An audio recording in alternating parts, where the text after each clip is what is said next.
house. As he approached the house, he could hear the sound of Qur'an being recited. Umar walked toward the house and knocked at the door. When the sister and her husband heard the knock at their door, they hurried to hide the books. Umar entered the house and demanded to know what was the humming sound he heard. Umar's sister replied that it was the sound of them talking to each other, but Umar knew the sound of Qur'an. So he asked them angrily, "Have you become Muslims?" "Yes, we have," answered the sister's husband. Umar was so angry that he struck him, and when his sister tried to defend her husband, he hit her face too.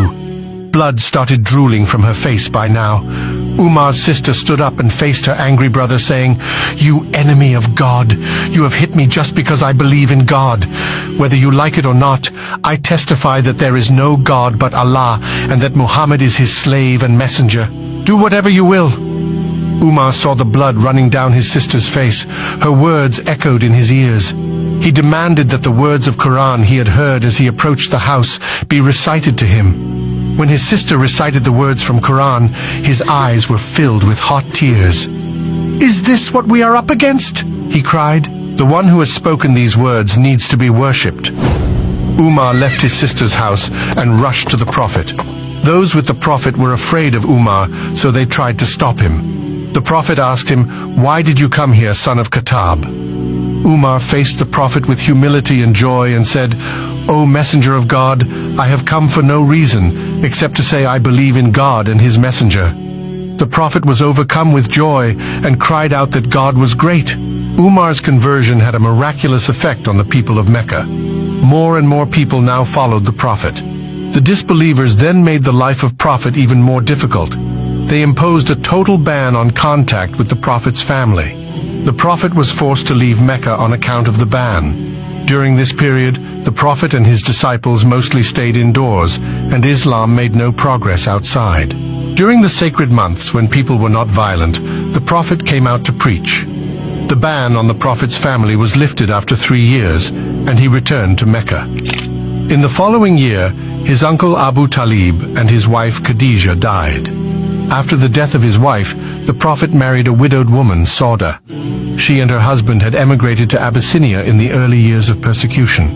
After her husband died, she came back to Mecca and sought the Prophet's shelter. The Prophet, recognizing her sacrifices for Islam, extended his shelter by marrying her. One calm night in Mecca, 1 year before the migration to Medina, the Prophet was sleeping when angel Jibril appeared before him. He opened Prophet's chest, removed his heart, and washed it with Zamzam water. He then brought a vessel made of gold containing wisdom and faith. He emptied the vessel into the noble chest of the Prophet and then closed it up. The angel woke the Prophet.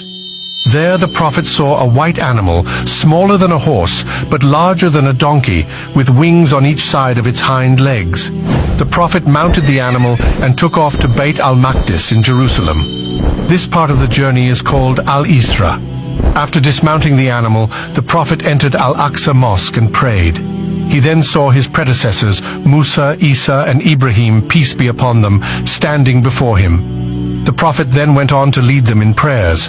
The Prophet then mounted the animal again and set out shooting into the heavens.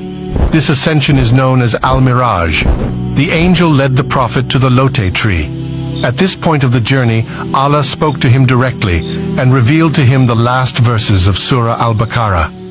It is during this miraculous journey that Allah made the daily prayers compulsory, initially 50 daily prayers for the Prophet and his followers. After the Prophet received these instructions from Allah, he came down until he met Musa.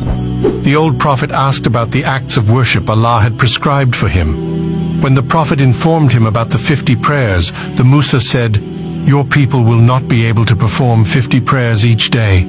Go back to your Lord and ask him to reduce the burden on your people." The Prophet did as he was told and went back to God. Allah reduced it by 10. But when he came by Musa again, he suggested that he return to Lord and ask for further reduction for the same reason. The Prophet continued to go back and forth between his Lord and Musa until Allah said, "There will be 5 prayers every day, each being rewarded as 10, thus making it equivalent to 50 daily prayers." The Prophet then met Musa once again and informed him of the 5 daily prayers. Musa repeated that he should go back again, However, the prophet said, "I have asked my Lord till I am too shy to face him. I accept this and submit to him." On this journey, the prophet was taken to paradise, where he saw dwellings made of pearls and their soils made of musk. He was also taken to hell, where Allah revealed to him the scenes from the future. He saw people receiving terrible punishments for different sins. The prophet then returned home. Islam started spreading rapidly in the region after this.